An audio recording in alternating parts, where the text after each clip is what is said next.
দল শিক্ষা, স্বাস্থ্য, কর্মসংস্থান এই সবের দিকে সাধারণ মানুষ যেন না ভাবে, এই সবের নিয়ে মানুষ যেন কথা না বলে, প্রশ্ন না তোলে, সেই জন্য সর্বপ্রথম তারা পুরো শিক্ষা ব্যবস্থাটাকে রসতলায় পাঠিয়ে দিয়েছে। আজকে বাংলায় কোনো কর্মসংস্থান নেই, কোনো শিল্প নেই। ফলস্বরূপ আমাদের বাঙালি ভাইদের পেটের দায়ে হরিয়ানা, পাঞ্জাব, দিল্লি কর্মসূত্রে যেতে হচ্ছে।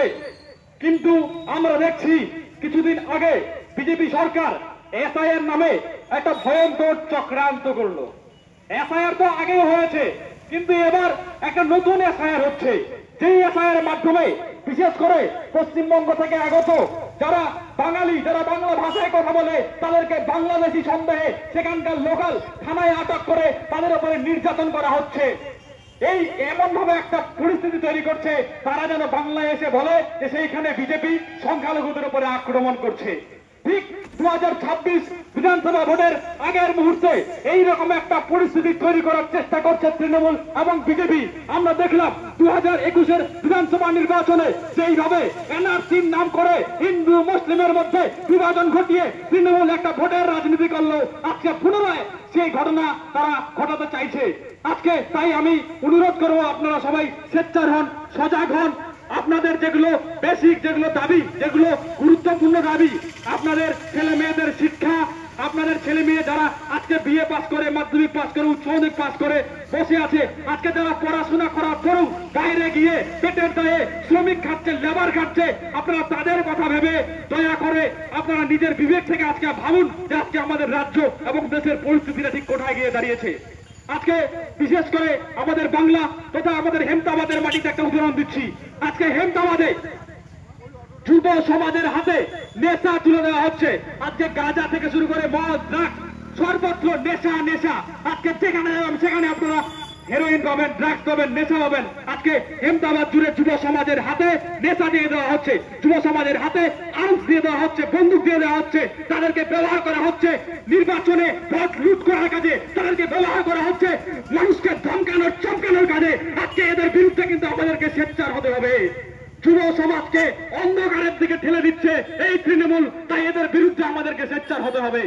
আমরা এমন একটা রাজনৈতিক দল থেকে আমরা এসেছি, যেই রাজনৈতিক দল ভারতীয় জাতীয় কংগ্রেস, যেই রাজনৈতিক দল ভারতবর্ষ স্বাধীনের আগে থেকে আজ অবধি শুধুমাত্র দেশের মানুষের স্বার্থে কাজ করেছে, জনগণের স্বার্থে কাজ করেছে। আজকে কংগ্রেসের নেতৃত্বে ভারতবর্ষ ব্রিটিশ ছাড়া হয়েছে, কংগ্রেসের নেতৃত্বে ভারতবর্ষ স্বাধীন হয়েছে। আজকে পুনরায় যখন দেশ সংকটের মুখে, পুনরায় যখন আমার রাজ্য সংকটের মুখে, তাই কংগ্রেস নীরব বসে থাকবে না।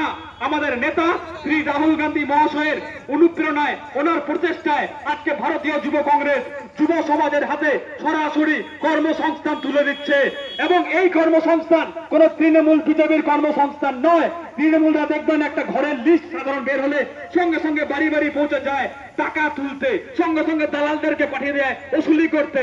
আমাদের এই যে কর্মসংস্থান সেটি সম্পূর্ণ ফ্রি অফ কস্ট। স্পটে আগামী 17ই আগস্ট 2025 রবিবার বিমল ভবনে, হেমতাবাদে বিমল ভবন যে আছে নতুন বাস স্ট্যান্ড সংলগ্ন, সেই বিমল ভবনে সরাসরি কোম্পানিগুলো ইন্টারভিউ নেবে। যারা শিক্ষিত বেকার যুবক যুবতী আছেন, মিনিমাম মাধ্যমিক পাসটা করেছেন, তারা নিজের সিভি এবং নিজের শিক্ষাগত যোগ্যতার যে সার্টিফিকেট সেগুলো হাতে নিয়ে যাবেন। সেখানে স্পটে ইন্টারভিউ হবে এবং সঙ্গে সঙ্গে আপনার হাতে জয়েনিং লেটারটা ধরিয়ে দেওয়া হবে। এখানে কোনো দালালির সুযোগ নেই, কোনো চিটিংবাজির সুযোগ নেই। আমরা যেটা করব পুরোপুরি ভাবে স্বচ্ছভাবে করব, এক পয়সা আপনাকে দিতে হবে না। আপনার পুরো যেগুলো ফর্ম ফিল আপের কস্টিং সেগুলো যুব কংগ্রেস ব্যয় করবে।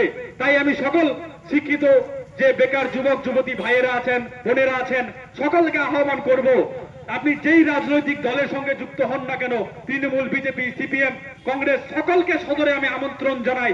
জাতি, ধর্ম, বর্ণ নির্বিশেষে সকলকে আমি আহ্বান করছি, আপনারা আসুন এবং আমাদের এই মহৎ কাজে অংশগ্রহণ করুন। নিজের যে একটা কেরিয়ার গড়ার সুযোগ, সেই সুযোগকে কাজে লাগান। যাই হোক, আর বেশি কথা বলবো না। সকলকে অনেক অনেক ধন্যবাদ। জয় হিন্দ, বন্দে মাতরম। রাহুল গান্ধী জিন্দাবাদ, জাতীয় কংগ্রেস জিন্দাবাদ। এবারে আপনাদের সম্মুখে